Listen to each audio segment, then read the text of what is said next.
Thanks for joining us today here on America's Retirement Headquarters, home of the Retirement Guys Formula and America's Medicare Associates. 419-794-3030 is the number. Once again, it's 419-794-3030, online at americasretirementheadquarters.com. My name is Chris Swan. On today's show, we're going to talk about how to invest in a market crash, what history could tell us about the future, and answer the question, is it different this time? What do you guys tell retirees that are looking to generate more income with higher inflation? But first, let me check in with the guys. A little change up this time, but I've got Nolan and Chaz Price. So, guys, glad to be with you. Chaz, welcome back. How are we doing today? Doing good. Glad to be back on the show, Chris. Yeah, good to be here. Talking about how to invest in a market crash. So it is, I think, it's going to be a great show for those of you that are maybe a little bit concerned about what's happening in the market, and also for those of you that are looking at opportunities. But talking about crashing, for those of you that are watching on our YouTube channel, you maybe didn't notice, but I went to the gym this month. So I finally made it, right? Nice. And been a little bit, and my body felt like it was going to crash. There you go. It was good to be able to get back with the weather getting a little bit nicer, and some travel and summer plans coming up. I thought it was a good idea.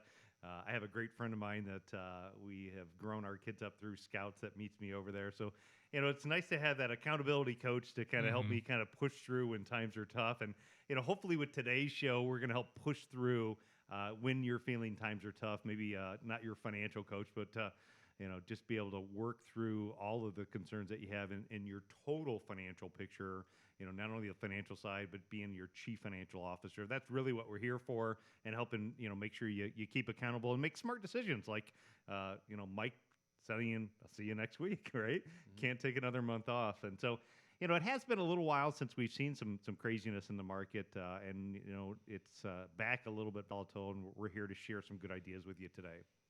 Again, help give you a little bit of confidence, a little bit of, that accountability buddy that you need to walk you through the process and let you know things are going to be okay. We've accounted for this. So before we jump into that, let's talk about something a little lighter, I guess, unless your bracket's already busted. March Madness is underway.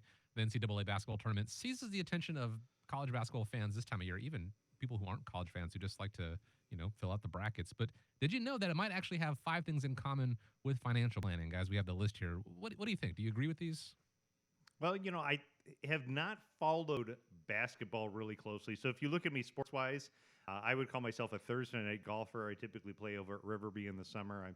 I'm not the best. I'm like a bogey golfer. I like to get out there. I enjoy football. I enjoy sports. I enjoy watching things. But, I would say with basketball is probably one of the areas that I don't spend enough time looking at until it becomes popular, like now with March Madness. But, when we look at it, I think March Madness does really apply some of the same concepts to how people apply their finances. A lot of times people will pick their March Madness brackets based upon, how they think the mascots look, as an example.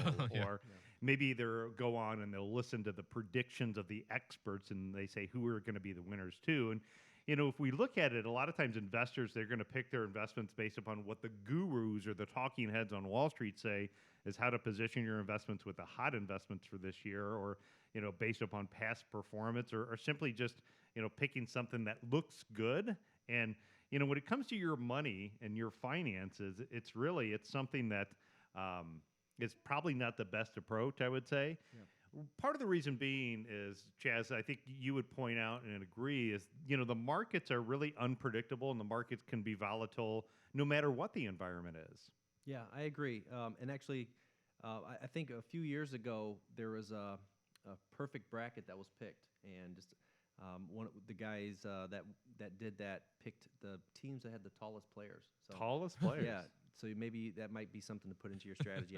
I don't think that exactly fits for investments, but yeah, I would agree. I mean, picking investments, picking stocks is very similar, I guess you could argue, to picking teams on the March Madness bracket.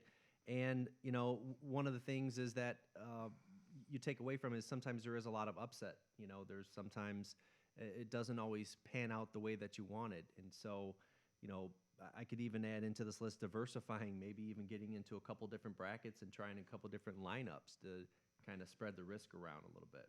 Yeah, I mean, even going back prior to basketball, if we go back to the football season, from the Super Bowl to the playoffs, how many, down to the wire, decisions that it come down to. And it was such a great season to watch all the games. And, To me, I think a big part of it comes down to coaching. You've got to have a great coach that kind of gets you through.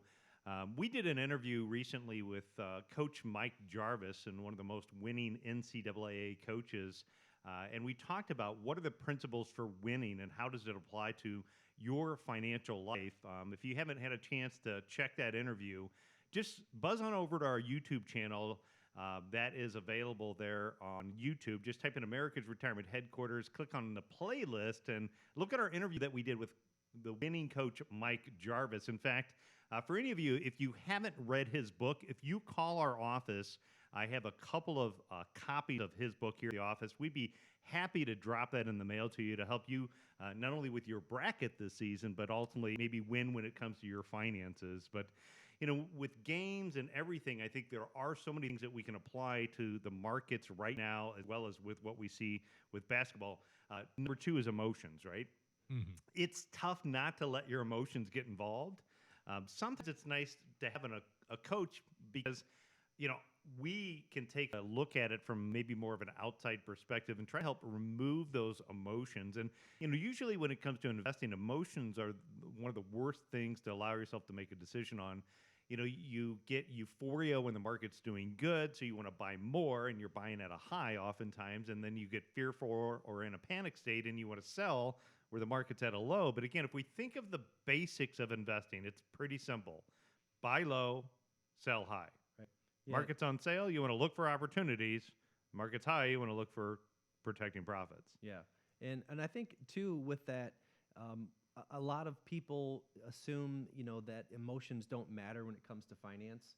And I think there's a lot of research that shows that we make financial decisions emotionally. We're first and foremost, we're animals, and we have that emotional part of our makeup. And if we're not involving that in the financial decision to a certain extent, we can't get to that logical thought process sometimes. So I think it's important to identify what those pain points are up front, and so that we acknowledge them, we kind of soothe the beast there, so we have a plan in place that is going to take into consideration when things get volatile and bad, because they are, but we've accounted for it. So we're not saying emotions don't matter and to totally, just avoid them completely in the financial decision process, because I would argue that might be impossible.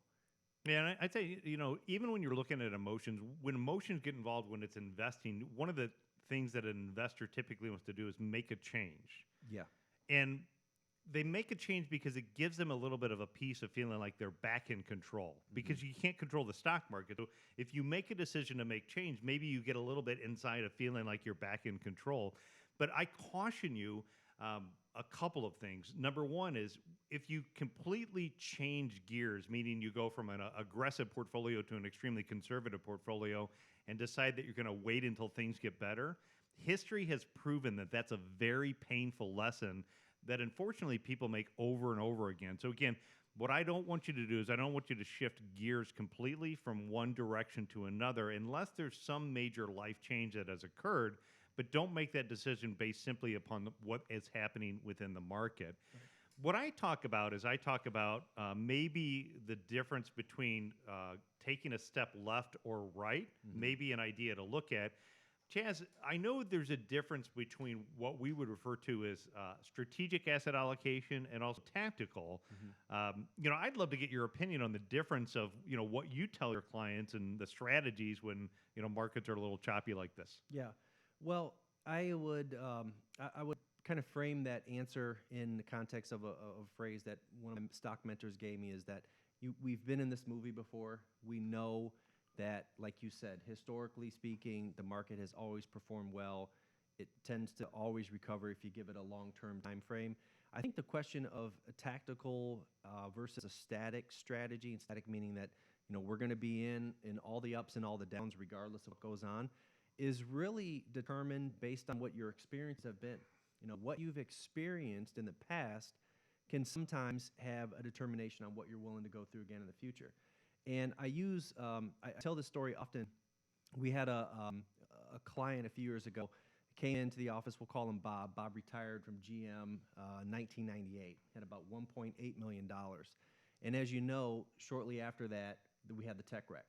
where for the next 3 consecutive years, the market was down significantly, down 9%, down 11, down 22. And Bob experienced a loss where, he's taking out 4% from his portfolio. The market's down 40, he's down 50 because he's taking that 4% out. Bob, he eventually goes and starts, doing the investing thing on his own. He starts looking at stock charts, following the market, builds it back up to 1.2, and then lo and behold, what happens?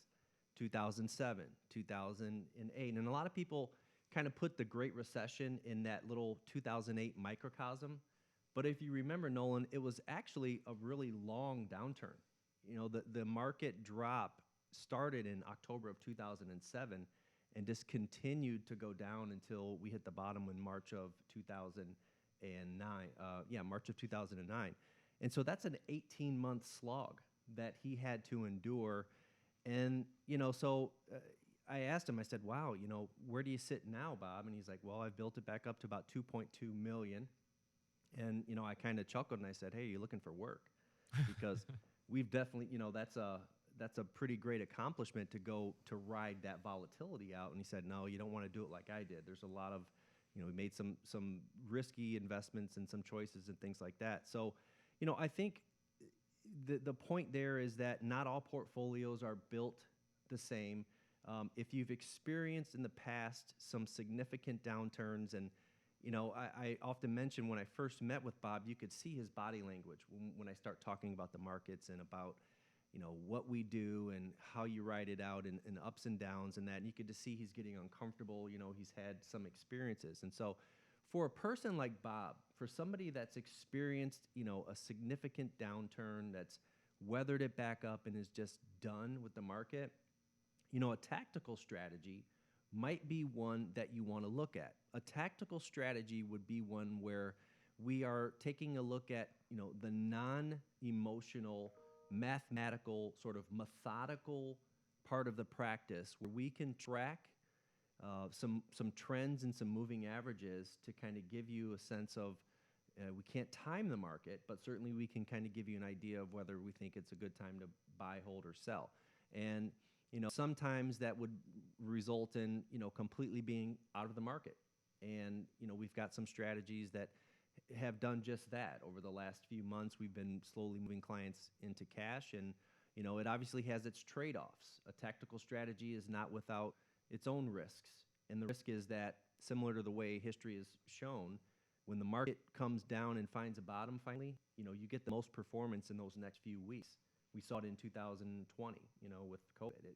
It came down hard, but it bounced up rapidly. So oftentimes in a tactical strategy, you're going to miss out on some of the best earnings weeks or days, but not fall on a bet. I think, for those of you that are listening today, the biggest that this applies to understanding the methodology of your investments, you should do that no matter whether you're working with us or anywhere else or even doing it yourself, is having a defined methodology. The best thing you can be is be a disciplined investor. One of the things that I loved about the Marine Corps and the service to our country that I, was in the Marine Corps is I think it gave me a lot of discipline to help me, as being a financial advisor and being disciplined in, the principles that we follow here. One of the strategies I'd also encourage you to take a look at on our YouTube channel is to look at the Iron Retirement series. So click on our videos, look at the Iron Retirement growth series there. That is a strategy that, technically risk got too elevated towards the end of 2011. So we actually had moved to much more of a defensive position. So it allowed us to be, technically out for a lot of the portfolio to miss some of the downturn that we have. And the best way that I describe it is kind of like the roller coaster rides, at Cedar Point. I remember bribing my son at a young age to ride the Millennium Falcon with me, and I look over and, he had white knuckles. And, it's fun and thrilling it as was a the child. demon drop for us, probably, back in the day. Yeah, we went down to Orlando, and I know Travis, our guru here, is also helping us on our video and our production work. We'll be down there next week. You'll have to do the hotel tower where they drop you through the hotel. Oh, yeah. And it's, it's maybe fun when you're a kid, but when you're in retirement time and you're talking about the roller coaster rides of Wall Street, a lot of retirees don't want that. Yeah. And so part of the tactical approach, a couple other reasons why it's important to consider right now is if you look at your investments and you think another 2000 or 2008 environment's going to happen, and you're saying, I don't know what would ever happen for my portfolio to protect me from losses, you're the type of person that we should have a conversation with, because protecting your portfolio before a downturn happens is a good idea. Yeah. Again, and maybe looking at ways to limit and reduce further downturn in the portfolios, ways to do it. But it does take a lot of hard work and dedication, whether it's basketball or whether it's coaching or football. Your finances, it takes a little bit of work. We as financial advisors are always willing to put in the work with you, but it is definitely a team approach. We see a lot of statistics about people planning their spring vacations or, their Christmas parties and holiday parties, and, how little of time that they're willing to spend looking at the financial trends or their investments and developing a plan. And, at the end of the day, sometimes some of the best things to do is to stay the course. And I think by having a conversation with somebody who does this all the time, that's one of the best ways to kind of help get those questions that you have answered, to figure out, are you doing the right thing? What is the methodology? Are there some steps that you can take, and not make a decision that's going to be a painful lesson that in 5 years you look back and say, wow, I wish I would have talked to the guys then. Yeah, and I would add to that too that don't be seduced into thinking that because you've been an aggressive investor in the past, or that an investment advisor or maybe some online quiz that you took answered 10 questions and said that you were aggressive. Don't let that determine what your actual risk tolerance should be. It's a lot more in-depth than just answering a 10-question questionnaire, because we see oftentimes that when we ask a client, what's your philosophy on risk, and they'll say, well, I've always been aggressive, and then so let's be aggressive now, and then we go into a market like this, and now you're just aggressively losing money.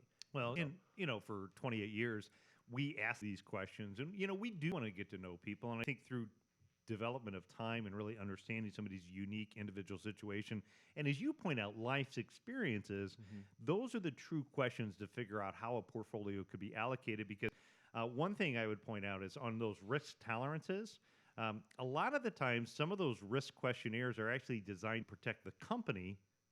If something bad happens, they'd say, well, you answered it this way, right? They're not really trying to find out the true core of what's going to happen. The other thing that I saw is an article that said the number one factor on how people answered risk profiles was the weather outside. Wow. Really? Yeah. And 3, in practical experience of asking the same questions about how do you feel about the markets right now, which is something that we ask people in face-to-face meetings and, events that we do. Another driving factor is where the current market conditions are. So when you have a crash like that and the markets are down, people tend to answer more conservative. They feel more conservative. And then when times are tough, they answer, higher risk, that they feel more aggressive. So again, it's about understanding who you are and, running those different environments to get a true understanding as far as what the risk is within the portfolio, and then figuring out how that entire risk applies to your situation. Because, some people can't afford to just sit on the sidelines forever because they risk outliving their income. While other people can't afford to take major downturns because they risk, going broke if the market doesn't recover quickly. So again, it's about knowing your situation, about knowing what your plan is, and then developing a plan based upon those specific answers. So a lot of good questioning up front helps get to the end answer. But if you're feeling uncomfortable, the easiest thing to do is just start by having a conversation. Never hurts to talk and get a second opinion. Yeah.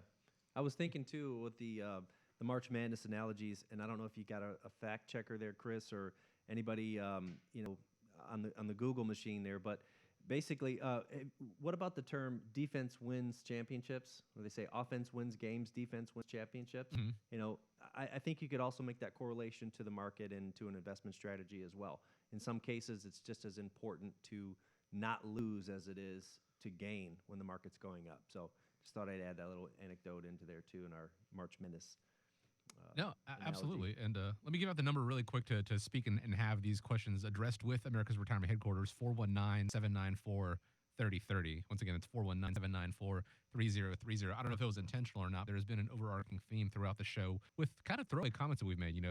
Nolan, you talked about returning back to the gym earlier this year and, having a conversation with basketball coaches and your military service. And all that ties back to having discipline, having some degree of discipline, being able to stay the course, knowing when to make what moves and how to go about it. And if you find that you lack a little bit of discipline when it comes to your retirement plan or lack thereof, if you panic when the market takes, even the slightest bit of downturn, you need that shot in the arm, you need that bolt of adrenaline or bolt of discipline, give a call, schedule a time to speak with America's Retirement Headquarters, 419-794-3030. Because let's face it, the stock market has continued to struggle with volatility. So the question is it still the best bet when it comes to generating income for retirement? The Wall Street Journal posed that question, and it says the threat of interest rate hikes by Fed is making bonds and cash much less attractive. So I don't know. Are stocks really the only place where we could possibly make money right now in a retirement plan? If we are, in fact, in correction territory, what's the move? Well, I would say that I think having money in the stocks and using that for current income is a disastrous strategy, quite frankly. I think, the approach that I would take is, what we have is what makes us unique here at America's Retirement Headquarters called our independent income system. And it's so important to apply, I think, the independent income system when you're looking for income in retirement time, because the challenge is with the stock market, although we're willing to give you our belief about what the market's going to do, you could read a million articles that'll give you their opinion. At the end of the day, the stock market doesn't care what my opinion is. The market's going to do what the market's going to do. So if you're relying upon your stock market investments for current income, what happens is as the market deteriorates, and if you're using a common approach that a lot of financial professional firms use called a pro rata withdrawal, meaning that they're selling off a portion of the investments each and every month to cover income needs, in a declining market, what happens is they have to sell off more and more of their investments to get their income. And so they're accelerating the losses in a declining market. It's called a sequence of return risk. And one of the ways that you can try to eliminate the sequence of return risk is, again, looking to create a bucket of money. Maybe that first bucket of money for current income is designed to cover the next 1 to 3 years. And oftentimes that bucket of money, you may want to use things that are not subject to stock and bond risk. You want to look at things like accounts that are designed to give you a pay raise in the future. And by no means am I not saying that stocks and bonds can't be part of an overall portfolio. In fact, I love stocks. I think there's a lot of great stocks right now and a lot of great opportunities. So if you are an investor and that you have 5 or 10 years before you need the money, let's talk opportunities in the market. Even within the market, I think it's important to look for strategies that generate income too, because you have in the market growth versus value. Growth stocks have done really good. So when we think of growth stocks, we think of like a lot of the technology, a lot of the companies that are rapidly accelerating and growing.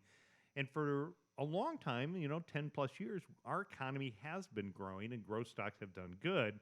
Yet as inflation goes higher, what it would tell us that history says is it tends to slow down growth stocks and more value stocks become in favor, which value stocks are some of the ones that, tend to provide higher dividends and income. And, we share an office here with Camelot Portfolios. They do a good job explaining the concept of the apple orchard. So, if you have all of these trees out in the apple orchard and you go and you chop down your tree, AKA sell your stock, the tree's gone and over with. But if you could just live off of the apples, AKA the dividends and income that your portfolio produces, you can just live off of the apples in your orchard and don't chop your trees down. So income is important when it looks at the stock market, but it's also important in context as far as how you fit it all together. And so the sequence of withdrawals and how you withdraw money from your retirement accounts, I think really does apply, which is why I think the independent income system has been so popular here in working with our clients for the past 28 years. But what would you say to that, Jess? I would agree. I think you're spot on. I think that's probably where the term, that analogy that you just came up with the apple orchard is, I could argue that's where the term yield came from. Like most our farmer clients get that analogy. And we have clients that own rental property. And when we talk about owning a stock portfolio or a share of stock is, very similar to owning an acre of land. As long as you're farming that land or you're renting that home, you're going to get income from it regardless of how much that acre of land or that home might actually be worth. In some cases, the market can actually say that your home is worth less than what you paid for it. But that is not actually a loss that you're going to realize because you're not in the business to sell. And so I think when people think about the stock market being down and concerned about what that's going to do to their income, one of the strategies that we use often in the concept that we make a distinction between being an accumulator or an advisor that specializes in accumulation is transitioning now to an advisor that specializes in retirement income planning. And that kind of opens up a whole other skill set where, instead of trying to, instead of only looking at how to build wealth, now we need to learn about how we're going to stretch this wealth out over your lifetime. And that's, I think, really what people want to know. Similar to, I know you like mountains climbing, things like that.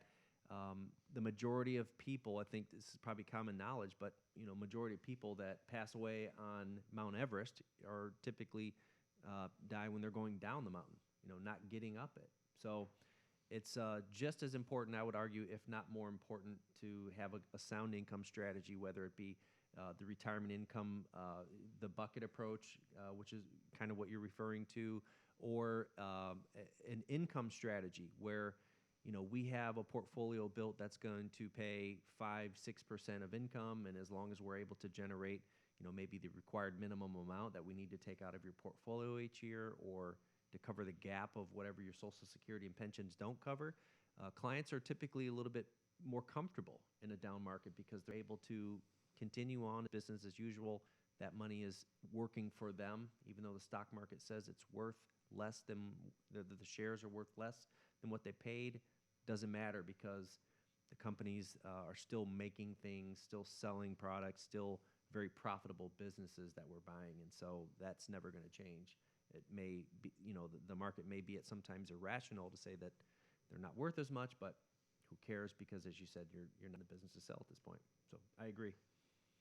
The other thing too with bonds, we're looking at rising interest rates, and so kind of bringing it back, in a rising interest rate environment, your bonds tend to lose a lot of value, and so that's one more reason why just owning bonds and not taking a look at the whole entire picture, what you want those monies to do, might be a misstep for a retiree.